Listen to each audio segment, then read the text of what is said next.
இப்போ வழக்கமாய் வாசிக்க வேண்டிய வசனம் என்னாகமம் 13:30. என்னாகமம் 13:30. அப்பொழுது காலேப் மோசேக்கு முன்பாக ஜனங்களை அமர்த்தி, நாம் உடனே போய் அதை சுதந்தரித்துக் கொள்வோம், நாம் அதை எளிதாய் ஜெயித்துக் கொள்ளலாம் என்றான். எளிதாய் ஜெயித்துக் கொள்ளலாம் என்றான். காலேப் மோசேக்கு முன்பாக ஜனங்களை அமர்த்தினான். அவன் சொல்லுகிறான், நாம் உடனே போய் அதை சுதந்தரித்துக் கொள்வோம், அடுத்தது நம்ம ஜெயித்து கொள்ளலாம் என்று கர்த்தருடைய தாசனாகிய காலேப்பும் சொல்லுவாங்க. 14ஆம் அதிகாரத்துக்கு வரும்போது 5, 6, 7 வசனங்களில் அங்கே கர்த்தருடைய பிள்ளைகளை யோசுவாவும் சொல்லுவார். அப்போ இந்த 2 பேருக்குள்ள மட்டும் இந்த விசுவாசத்தின் ஆவி கிரியை செய்தது. விசுவாசம் தேவனுடைய பிள்ளைகளே, நேற்று கொஞ்ச நேரம் நான் இதை பற்றி பேசினேன். இன்றைக்கு நான் உங்களோடு கூட முக்கியமான நம்ம அன்றாட நடைமுறை வாழ்க்கையில் தேவனுடைய ஆசீர்வாதத்தை நம்ம அறியாமலேயே நாம் மட்டுப்படுத்துகிற காரியங்களை நம்ம கற்றுக்கொள்ளணும் என்பது ரொம்ப முக்கியமானது. கர்த்தருடைய பிள்ளைகளை நீங்கள் வாசித்து பார்த்தீங்கன்னா, நீங்கள் என்னாகமம் 13ஆம் அதிகாரத்தினுடைய 28ஆம் வசனத்தை வாசிக்க கேட்போம். 13:28. ஆனாலும் அந்த தேசத்திலே குடியிருக்கிற ஜனங்கள் பலவான்கள், பட்டணங்கள் அரணிப்பானவைகளும் மிகவும் பெரியவைகளுமாயிருக்கிறது. அங்கே ஏனாக்கின் குமாரரையும் கண்டோம். ஆனாலும் அந்த தேசத்தில் குடியிருக்கிற ஜனங்கள் பலவான்கள், பட்டணங்கள் அரணிப்பானவைகள், மிகவும் பெரியவைகளுமாயிருக்கிறது. அங்கே ஏனாக்கின் குமாரரையும் நாங்கள் கண்டோம் அப்படின்றாங்க. அவங்க நீங்கள் நல்லா கவனிக்கணும்.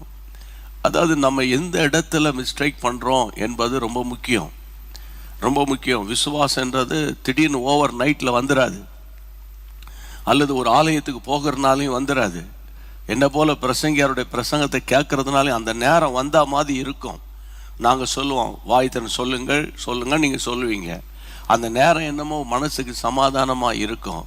ஆனால் நீங்கள் பிரச்சனைகளின் நடுவே போகும்போது என்ன வார்த்தை பயன்படுத்துகிறீர்கள், அந்த நேரம்தான். அதனால தான் அடிக்கடி நான் சொல்லுகிற வார்த்தை, கம்ஃபர்ட் ஜோன்ல இருந்து கன்ஃபஸ் பண்ணுறதுன்றது அது பெரிய காரியம் கிடையாது. அது யார் வேணால் பண்ணலாம், சரியா? கம்ஃபர்ட் ஜோன்னா என்ன அர்த்தம்? நல்லா உட்காந்து வீட்டில் ஏர் கண்டிஷன் போட்டு டைனிங் டேபிளில் சாப்பிட்டுக்கிட்டு உட்காந்துக்கிட்டு நான் இப்போ கர்த்தர் என் கூட இருக்கிறார், நான் நீதிமான், அதெல்லாம் ரொம்ப ஈஸி. ஆனால் கடினமான பாதையின் வழியாய் போகும்போது, ஒரு இக்கட்டான பிரச்சனையின் வழியாய் நீங்கள் போகும்போது, நீங்கள் விசுவாசிக்க வேண்டிய பிரகாரம் விசுவாசிப்பது தான் ரொம்ப முக்கியம். இங்கே நம்ம எல்லாருக்கும் தெரியும், தேவனுடைய பிள்ளைகளை அவர் ஒவ்வொரு கோத்திரத்திலிருந்து ஒவ்வொரு பிரபுக்களை சூஸ் பண்ணி 12 பேரை அனுப்பி 10 பேருடைய வாயில வருகிற வார்த்தை என்னன்னா, 28ஆம் வசனத்தில் வாசித்தோம். அதாவது 27 சொல்றாங்க, நாங்கள் போய் பார்த்து வந்த தேசம் பாலும் தேனும் ஓடுகிற தேசம்தான். அந்த தேசம் அப்படின்னு சொல்லாம தேசம்தான், அதனுடைய கனி இதுதான் அப்படின்னு அந்த ஃப்ரூட்டையும் கொண்டு வந்து காட்டிக்கிட்டு, உடனே அவங்களுக்குள்ள இருந்த அவிசுவாசமான ஆவி கிரியை செய்து பாருங்க. வசனம் சொல்லுகிறது, அந்த தேசத்தில் குடியிருக்கிற ஜனங்கள் பலவான்கள்.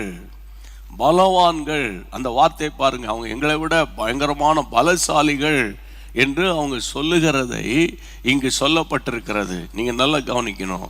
நீங்கள் அடிக்கடி ஒவ்வொரு நாளும் சொல்லுகிற காரியம், என்றைக்கு நீங்கள் ஆண்டவராகிய இயேசுவை உங்கள் லைஃப்பில் சொந்த இரட்சகராக ஏற்றுக்கொண்டீங்களோ, சரியா?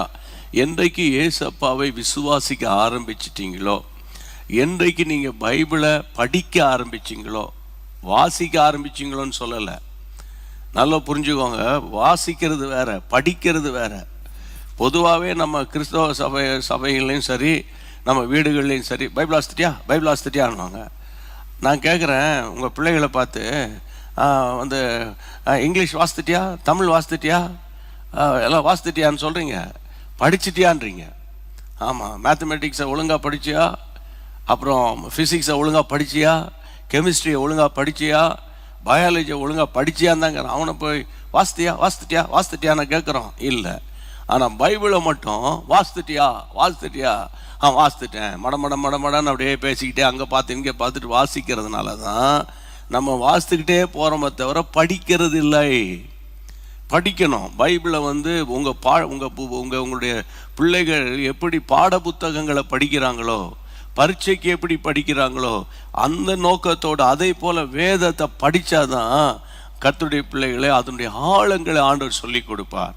இங்கே பாருங்க, அந்த தேசத்தில் குடியிருக்கிற ஜனங்கள் அவங்க சொல்றாங்க, இந்த பிரபுக்கள் வாயிலிருந்து வர வார்த்தை, அவங்க பலவான்கள். இதை நான் வாசித்து கொண்டிருக்கும் பொழுதே எனக்கு பைபிளில் சில பரிசுத்தவான்கள் சொன்ன வார்த்தை எனக்கு நினைவுக்கு வந்தது. பிரியமானவர்களே, 2 நாளாகமம் 14ஆம் அதிகாரத்தில் பாருங்க, உங்களுக்கு இப்போ நான் என்ன வசனம் சொல்ல போகிறேன்னு விசுவாசிகள் கண்டுபிடிச்சிருப்பீங்க.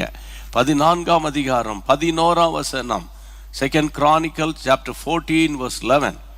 ஆசா தன் தேவனாகிய கர்த்தரை நோக்கி கூப்பிட்டு, கர்த்தாவே, பலம் உள்ளவனுக்காகிலும் பலனற்றவனுக்காகிலும் உதவி செய்கிறது உங்களுக்கு லேசான காரியம். அவர் சொல்றாரு, எங்கள் ஆண்டவரே, அவர் சொல்லுகிற வார்த்தை பாருங்க, லேசான காரியம். எங்கள் தேவனாய் கர்த்தாவே, எங்களுக்கு துணை நில்லும். உம்மை சார்ந்து உம்முடைய நாமத்தில் ஏராளமான இந்த கூட்டத்திற்கு எதிராக வந்தோம். கர்த்தாவே, நீர் எங்கள் தேவன், மனுஷர் உம்மை மேற்கொள்ள விடாதையும். நல்ல கவனிக்கணும், கையை வைத்து ஆண்டவர் தோத்திரம் பண்ணிருங்க. அவர் சொல்லுகிற வார்த்தை பாருங்க, கர்த்தாவே, பலம் உள்ளவனுக்காகிலும் பலனற்றவனுக்காகிலும் உதவி செய்கிறது உமக்கு லேசான காரியம். ஏன்னு கேட்டா 8-9 வசனங்கள்ல நீங்க பார்த்தீங்கன்னா, இந்த ஆசா தேவ மனிதன், தேவனுடைய ராஜா, அவனுக்கு விரோதமாய் யுத்தத்துக்கு வருகிற எத்தியோப்பியன் ஆகிய சேராவுக்கு 10 லட்சம் ஆட்கள், 300 ரதங்கள் அவனுக்கு விரோதமாய் செப்பத்தா பள்ளத்தாக்கிலே பாளையம் இறங்கி இருக்கிறாங்க. 10 லட்சம்.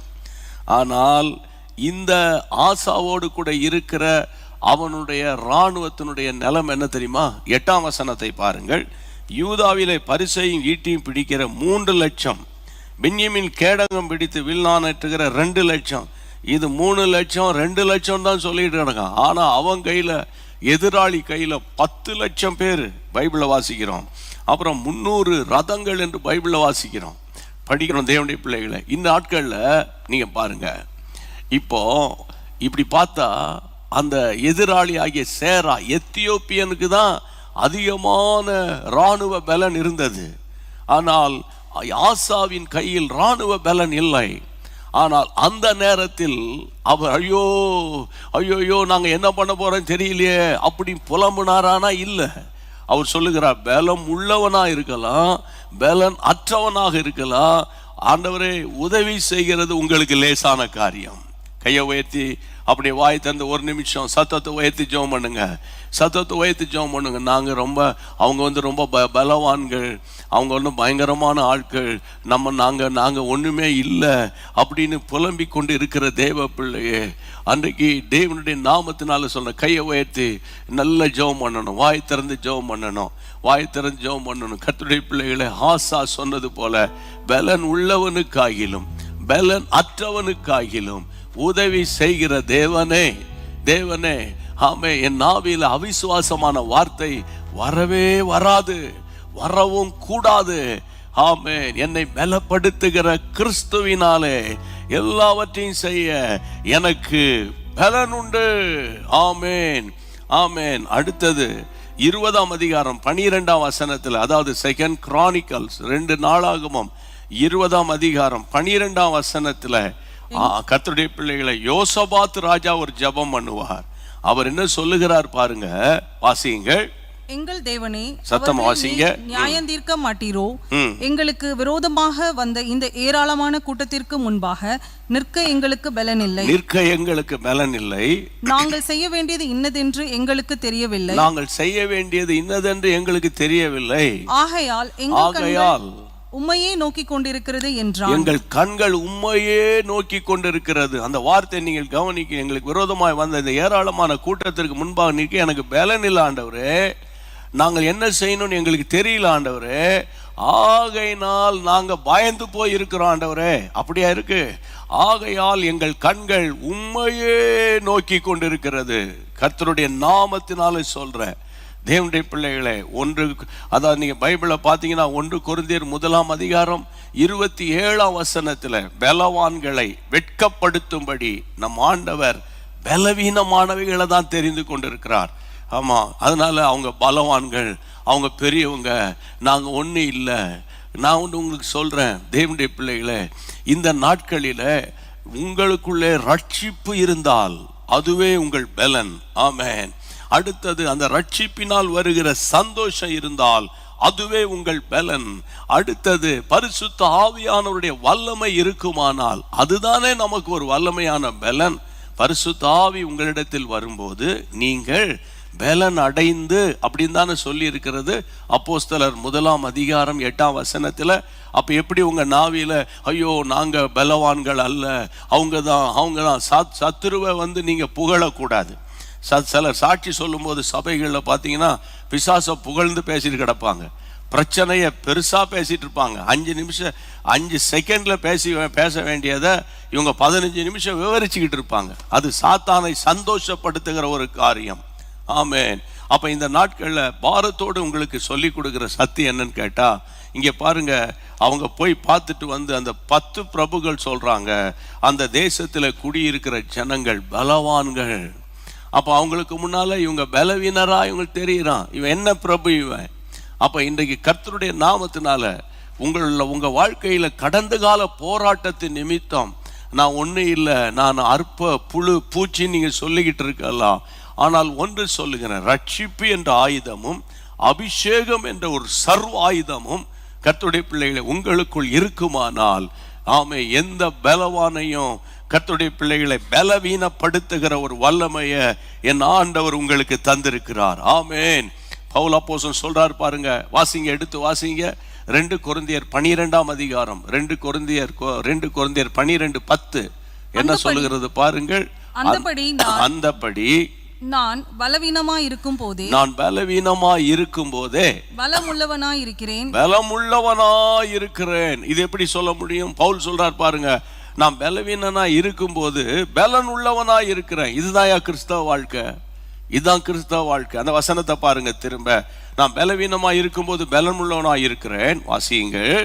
ஆகையால் கிறிஸ்துவின் நிமித்தம் எனக்கு வரும் பலவீனங்களிலும் நிந்தைகளிலும் நெருக்கங்களிலும் துன்பங்களிலும் இடுக்கண்களிலும் நான் பிரியமாயிருக்கிறேன். கிறிஸ்துவின் நிமித்தம் வரும் பலவீனம், கிறிஸ்துவின் நிமித்தம் வரும் நிந்தை, கிறிஸ்துவின் நிமித்தம் ஒரு நெருக்கம், கிறிஸ்துவின் நிமித்தம் ஒரு துன்பம், கிறிஸ்துவின் நிமித்தம் ஒரு இடுக்கண்கள், இவையெல்லாம் எனக்கு ரொம்ப பிரியமா இருக்குது. அதுல நான் ரொம்ப இன்ட்ரெஸ்டா இருக்கிறேன்றாங்க. இன்னைக்கு கர்த்தருடைய பிள்ளைகளை நிறைய பேருக்கு இந்த சத்தியம் புரியாது. ஏன்னா ரட்சிக்கப்பட்டானா உனக்கு அதை தருவாரு, இதை தருவாரு, நீ சர்ச்சுக்கு வந்துட்டானா நீ 1 கோடி ரூபாய்க்கு வீடு கட்டிடுவ, நீ பெரிய ஆளு, அப்படி சொல்லியே நிறைய பேரை ஓச்சி வச்சிருக்காங்க, ஒண்ணும் இல்லாம வச்சிருக்காங்க. தேவனுடைய நாமத்தில் சொல்லுகிறேன், பலவான்களை வெட்கப்படுத்துகிற ஒரு வல்லமை உங்களிடத்தில் இருக்கிறது. அவர் சொல்லுகிறார் பாருங்க, என் பலவீனத்திலும் நான் பலம் உள்ளவனாய் இருக்கிறேன். காரணம், ஆமென், கிறிஸ்துவின் நிமித்தம் வருகிற பாடு, துன்பம், நெருக்கம், நிந்தை, இடுக்கண், இவை எல்லாவற்றிலையும் நான் பிரியப்படுகிறேன். ஆமென். அதனாலதான் அவரால் சொல்ல முடிஞ்சது, என்னை பலப்படுத்துகிற கிறிஸ்துவினாலே எல்லாவற்றையும் செய்ய எனக்கு பலன் உண்டு. ஆமென். எல்லாம் சேர்ந்து பாடுவோமா? என்னை பலப்படுத்துகிற கிறிஸ்துவினாலே. Thank you Lord. வாய்களை திறந்து ஆமென் சத்தத்தை உயர்த்தி விசுவாசத்தோடு, இது ஒரு பாட்டுன்னு நினைக்க கூடாது, இது ஜெபம் போல நீங்க பாடுங்க. என்னை பலப்படுத்துகிற கிறிஸ்துவினாலே எல்லாவற்றையும் செய்ய எனக்கு பலன் உண்டு. ஆமென். பாடுவோம். தேங்க்யூ. பலப்படுத்துகிற கிறிஸ்துவினாலே எல்லாவற்றையும் செய்ய எனக்கு பலன் உண்டு. நான் எல்லாவற்றையும் செய்ய எனக்கு பலன் உண்டு. உன்னை பலப்படுத்துகிற கிறிஸ்துவினாலே எல்லாவற்றையும் செய்ய எனக்கு பலன் உண்டு. நான் எல்லாவற்றையும் செய்ய எனக்கு பலன் உண்டு. நான் இருந்தாலும் நான் மன இருக்கின்றேன். எந்த நிலைமையில் இருந்தாலும் நான் மனரமியமாயிருக்கின்றேன். பட்டினியாயிருந்தாலும் பரிபூரணம் அடைந்தாலும் வாழ்ந்திருக்கவும் போதிக்கப்பட்டேன். நான் வாழ்ந்திருக்கவும் போதிக்கப்பட்டேன். என்னை பலப்படுத்துகிற கிறிஸ்துவினால் எல்லாவற்றையும் செய்ய எனக்கு பலனுண்டு. நான் எல்லாவற்றையும் செய்ய எனக்கு பலனுண்டு. நான் சோம்பலின் அப்பம் புசியாமல், நான் சோர்ந்து தரித்திரம் அடையாமல், நான் சோம்பலின் அப்பம் புசியாமல், நான் சோர்ந்து தரித்திரம் அடையாமல் உற்சாகமாக உழைத்திடுவேன். உண்மை ஊழியம் செய்திடுவேன்.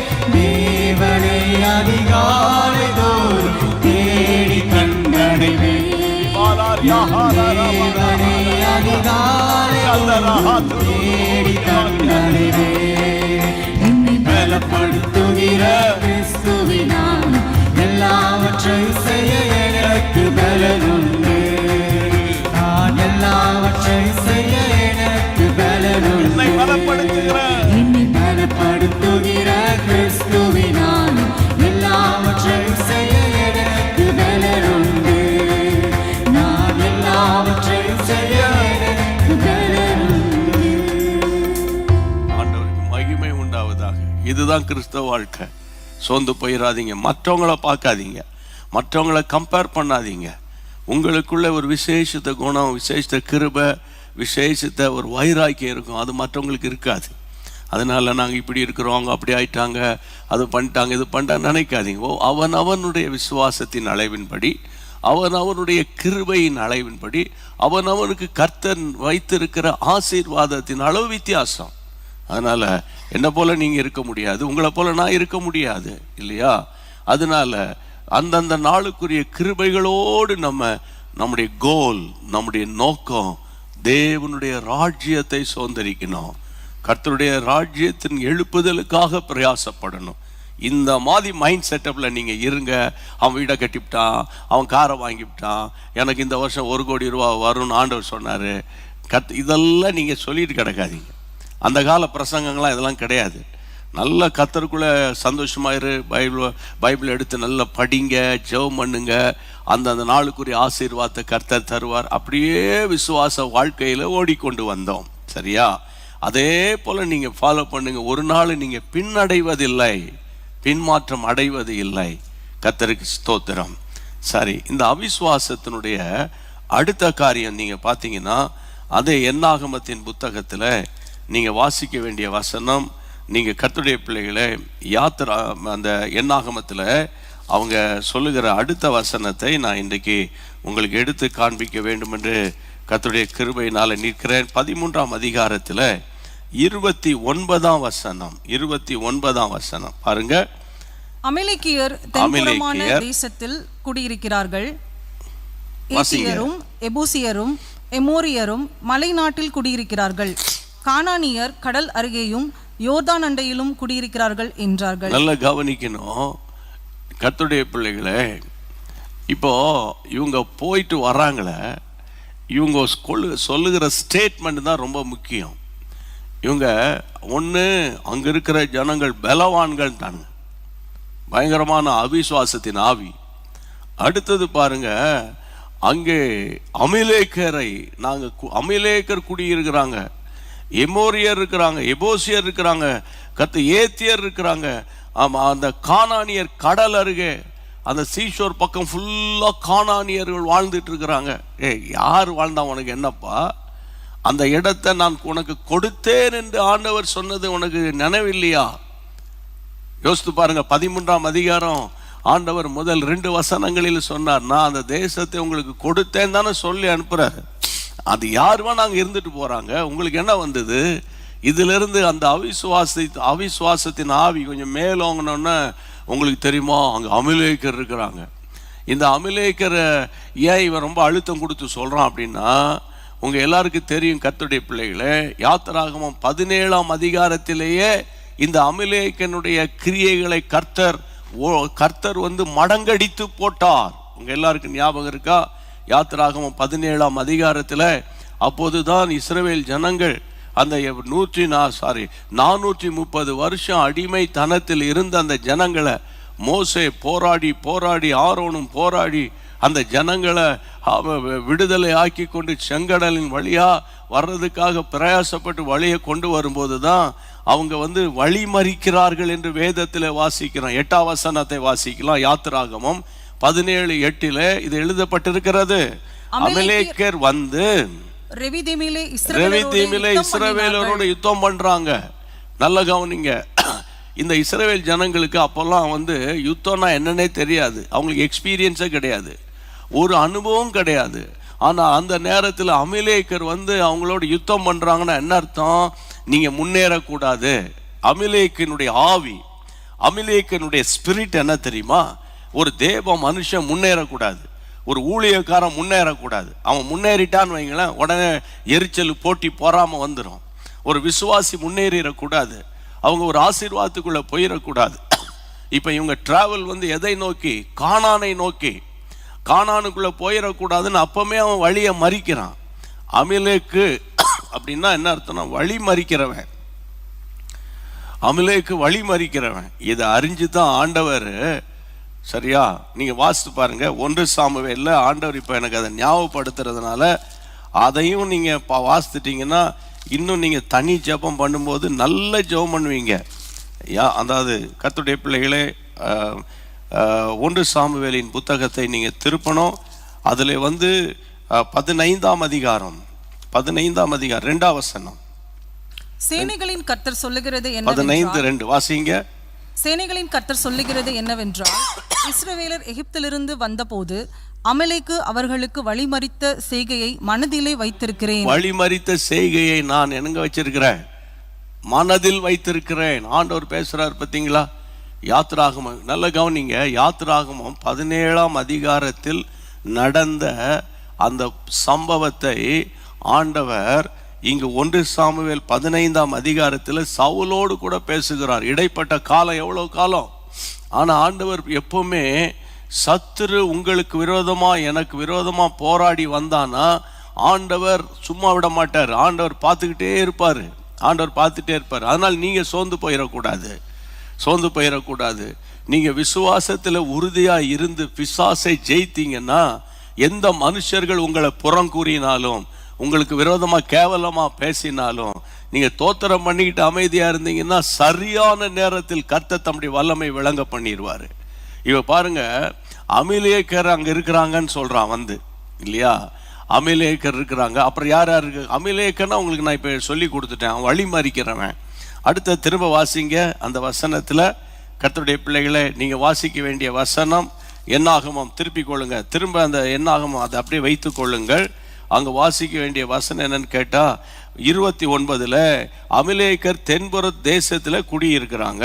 அப்புறம் ஏத்தியர், எபூசியர், எமோரியர் மலை நாட்டில் இருக்கிறாங்க, கானானியர் கடற்கரை ஓரமா இருக்கிறாங்க அப்படின்னு சொல்றாங்க. இங்க நல்லா கவனிக்கணும். யாத்திராகமம் 34ஆம் அதிகாரம் திருப்புங்க. யாத்திராகமம் 34ஆம் அதிகாரத்துல கர்த்தருடைய பிள்ளைகளே 11ஆம் வசனத்தில் ஆண்டவர் என்ன பேசுகிறார் பாருங்க. ஆண்டவர் என்ன பேசுகிறார்? இன்று நான் உனக்கு கட்டளை இடுகிறவைகளை கைக்கொள், எமூரியனையும் கானானையும் ஏத்தியனையும் பெர்சியனையும் ஏவியனையும் எபூசியனையும் உனக்கு முன்பாக துரத்தி விடுகிறேன். ஆமென். கர்த்தருடைய வார்த்தையை பிடிச்சுக்கணும். இவனுங்க இந்த இஸ்ரவேல் ஜனங்களுக்கு சாப்பாடு கிடைச்சா போதும் பாருங்க. இன்னைக்கு நம்ம கூட அப்படித்தானே, சில பேருக்கு சாப்பாடு போட்டால் அங்கேயே சாப்பாடே கெதின்னு உட்கார்ந்துடுறது இல்லையா? புரியுதா உங்களுக்கு? கர்த்தருடைய பிள்ளைகளை லீவ் 3 நாள் லீவ் கிடைச்சா போதும், அப்படியே ஊரெல்லாம் சுற்றிட்டு கிடக்கிறது. அதே நேரத்தில் வியாதி வந்தால் போதும், தோத்துறோம்ப்பா தோத்துறோம், ஜோம் பண்ணுங்க பிரதர், ஜோம் பண்ணுங்கன்னு என்னையும் தூங்க விட மாட்டேன், நீயும் தூங்க மாட்ட. அந்த நேரத்தில் தான் போராடுறது.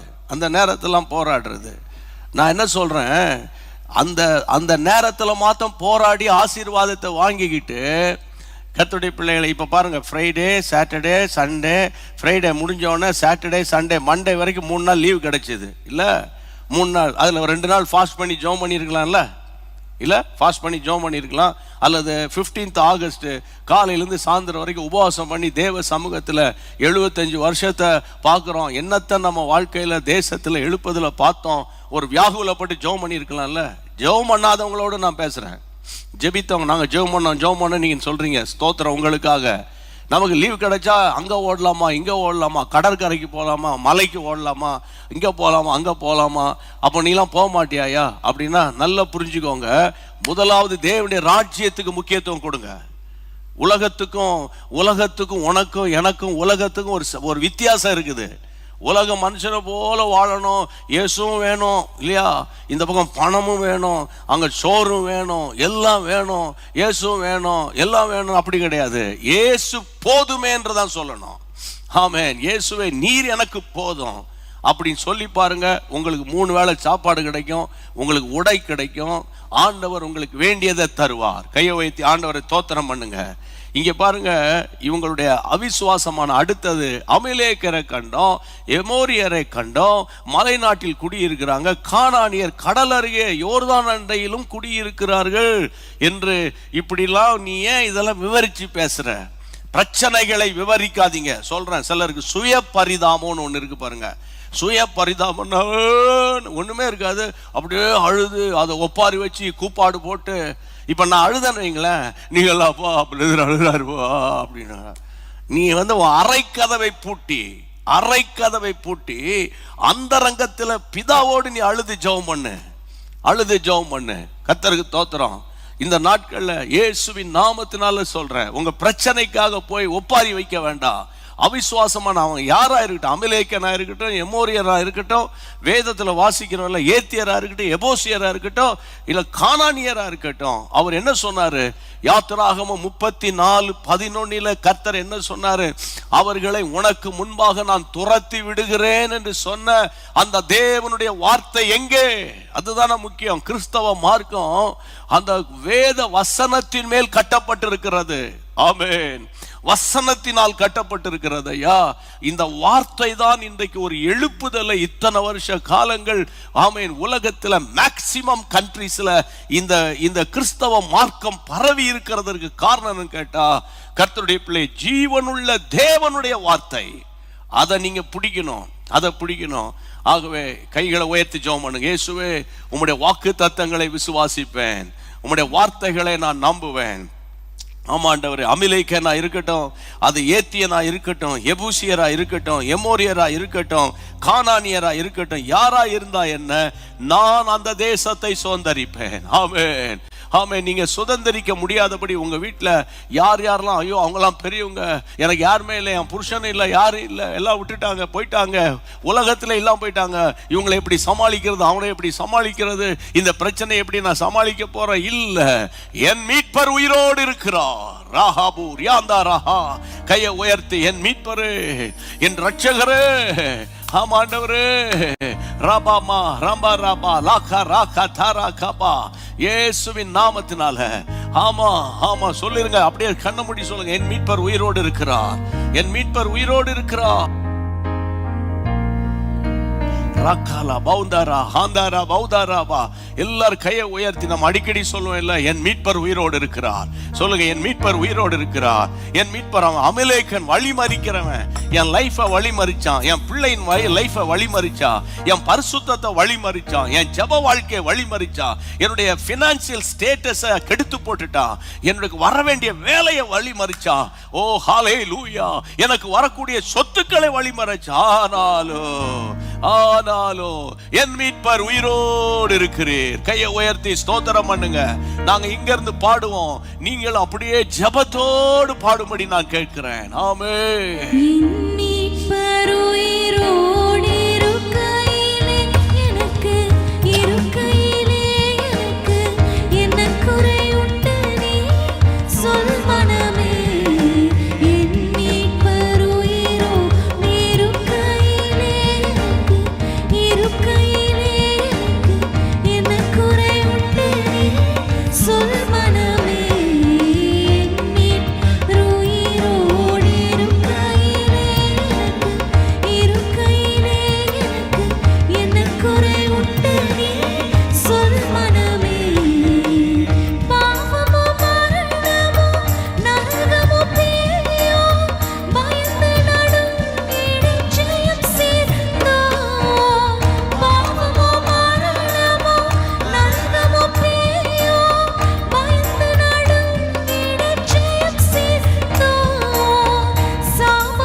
இருக்கையிலே எனக்கு இருக்கையிலே எனக்கு என்ன குறை உண்டு நீ சொல் மனமே.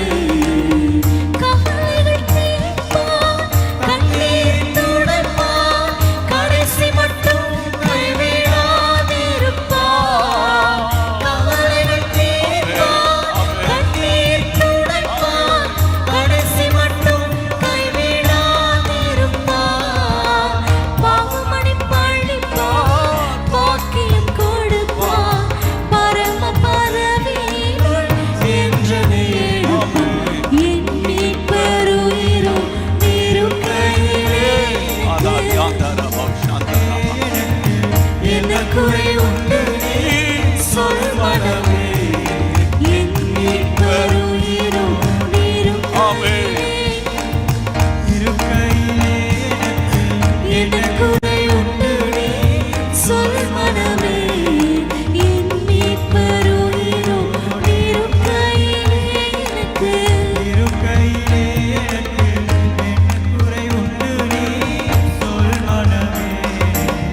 போனது போகட்டும், புவிதிசை பேசட்டும், பொல்லாதவர்கள் நீடட்டும். போனது போகட்டும், புவிதிசை பேசட்டும், பொல்லாதவர்கள் நீடட்டும். ஆனது ஆகட்டும், அருள்மழை பெய்திடும், அன்பு மிகும் பெண்மனு கருளும். என் மீட்பருயிரோடு இருக்கையிலே நல்ல கரங்களை தட்டி வீடுகளிலே நல்ல சத்தமா நல்ல உரத்த குரலில் சொல் மனமே. என் மீட்பருயிரோடு இருக்கையிலே எனக்கு இருக்கையிலே சொல் மனமே. ஆமென். இருக்கிற இடங்கள் எல்லாரும் எழும்பி நிற்கலாமா? தேவனை நோக்கி கருத்தாக தேவனை நோக்கி ஜெபம் பண்ண போறோம். கர்த்தருடைய நாமத்தினால இன்றைக்கு இந்த அவிசுவாசத்தினுடைய விளைவு ரொம்ப ரொம்ப ரொம்ப, அதாவது கர்த்தருடைய ஆசீர்வாதத்தை சுதந்தரிக்க முடியாம நிறைய பேர் கஷ்டப்படுறாங்க. நம்முடைய விசுவாசம் தான் என் உலகத்தை ஜெயிக்கிற ஜெயம். அதனால உங்க விசுவாசத்தை எந்த மனுஷன் மேல வைக்காதீங்க, உங்க மாத சம்பளத்தின் மேலே வைக்காதீங்க. நீங்க படிச்சிருக்கீங்க சான்றிதழ், அந்த சான்றிதழையும் மேல வைக்காதீங்க. நீ உங்களுக்கு கிடைச்சிருக்குல்ல கவர்மெண்ட் ஜாப், அந்த கவர்மெண்ட் போஸ்ட் மேலேயும் ஜாப் மேலே வைக்காதீங்க. அல்லது பிரைவேட் கம்பெனியில் இருக்குல்ல அது மேலே வைக்காதீங்க. நீங்க எந்த மனுஷனையும் தயவு செய்து சாராதீங்க. ஆமென். முழுவதுமாய் ஆசாவை போல கர்த்தரை சார்ந்து நிற்கிறோம். ஆமென். கர்த்தரை சார்ந்து நிற்கிறோம். இன்னைக்கு இப்போ ஏன் இந்த வார்த்தையை ஆசாவுக்கு நான் திரும்புறேன், ஆசா சொன்ன அந்த வார்த்தையை நீங்க பிடிச்சு இப்ப நம்ம ஜெபம் பண்ண போறோம். கொஞ்ச நேரம் உங்களோடு கூட சேர்ந்து நான் ஜெபம் நடத்த போறேன். ஆசா சொல்லுகிறார், கர்த்தருடைய பிள்ளைகளே, இந்த வசனம் சொல்லுகிறது, வேதத்தில் வாசிக்கிறோம், கர்த்தரை சார்ந்து. ஆமென். எதிராக இந்த கூட்டத்துக்கு எதிராக வந்தோம், கர்த்தாவே நீர் எங்கள் தேவன், மனுஷன் எங்களை மேற்கொள்ள விடாதையும் ஆசா சொல்றாரு. அப்ப யோசபாத் என்ன சொல்லுகிறார்? கர்த்தருடைய பிள்ளைகளே, நம்ம ஜெபம் பண்றதுக்கு முன்னால, ஆண்டவரே எங்களுக்கு அவர்களுக்கு முன்பாக நிற்க எங்களுக்கு பலன் இல்லை, நாங்கள் செய்ய வேண்டியது என்னன்றது எங்களுக்கு தெரியல, ஆகையால் எங்கள் கண்கள் உம்மையே நோக்கி கொண்டிருக்கிறது, எங்கள் கண்கள் உம்மையே நோக்கி கொண்டிருக்கிறது. கர்த்தருக்கு மகிமை உண்டாவதாக. ஆசா சொல்லுகிறார், தேவனே எங்களுக்கு துணை நில்லும், உம்மை சார்ந்து உம்முடைய நாமத்தினால இந்த ஏராளமான கூட்டத்திற்கு முன்பாக வந்தோம். ஆமென். அந்த வார்த்தையை பார்த்தீங்களா? ஆண்டவரே எனக்கு இருக்கிற 5 லட்சம் 2 லட்சம் ஆட்களை வச்சு நான் வரல, ஆண்டவரே உம்மை சார்ந்து இந்த ஜனங்களை எதிர்க்க வந்திருக்கிறேன். அப்போ இன்றைக்கு உங்க பிரச்சனையை நீங்க எதிர்க்க போறீங்க. நீங்க எதிர்க்க போறீங்க உங்க பிரச்சனையை. உங்க பிரச்சனை எனக்கு தெரியாதுல்ல, அது ஒரு வீட்டு பிரச்சனையா இருக்கலாம், கடன் பிரச்சனையா இருக்கலாம், திருந்தாத பிள்ளைகள் பிரச்சனையா இருக்கலாம், புருஷனுடைய வாக்குவாதம், எரிச்சல், போட்டி பொறாமையா இருக்கலாம், பையன் ஒரு மாதிரி டாமினேஷனா இருக்கலாம், ஒரு மாதிரி ஸ்டபனா இருக்கலாம். இந்த பிரச்சனைய ஆண்டவர்கிட்ட நீங்க கொண்டு வந்திருக்கீங்க.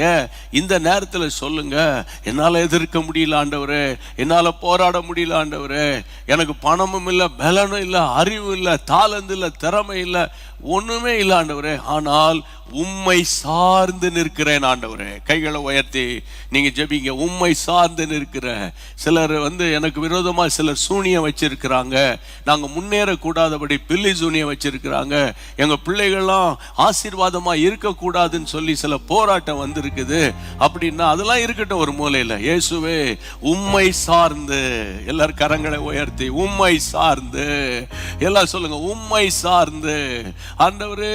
ஹல்லேலூயா. உம்மை சார்ந்து. ஆமா ஆண்டவரே, ட்ரஸ்ட் இன் காட்.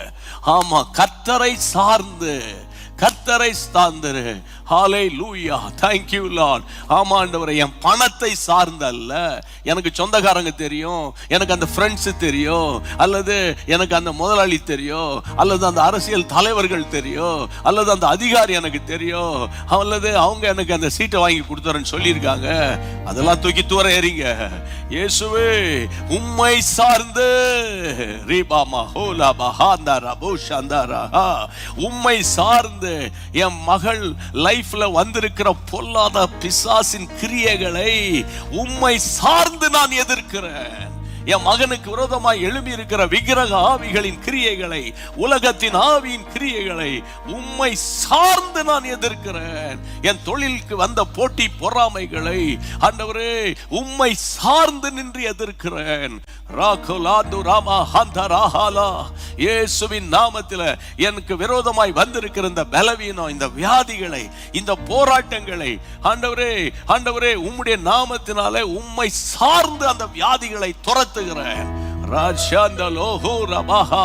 எரிச்சலின் ஆவிகள், உபத்திரவத்தின் ஆவிகள், கலக்கத்தின் ஆவிகள், குறை சொல்லுகிற ஆவிகள், குற்றம் கண்டுபிடிக்கிற ஆவிகள், ஊழியக்காரர்களுடைய குடும்பத்துக்கு விரோதமாய் பேசுகிற பொல்லாங்கான வார்த்தைகள் இயேசுவின் நாமத்தினால ஹல்லேலூயா, அவைகளை ஆண்டவரே உம்மை சார்ந்து நாங்கள் ஜெபிக்கிறோம். கர்த்தர் உதவி செய்யுங்க. கர்த்தர் உதவி செய்ய போறீங்களே, அதை நினைத்து நாங்கள் உமக்கு நன்றி சொல்றோம். உமக்கு நன்றி அப்பா, உமக்கு நன்றி அப்பா, உமக்கு நன்றி அப்பா.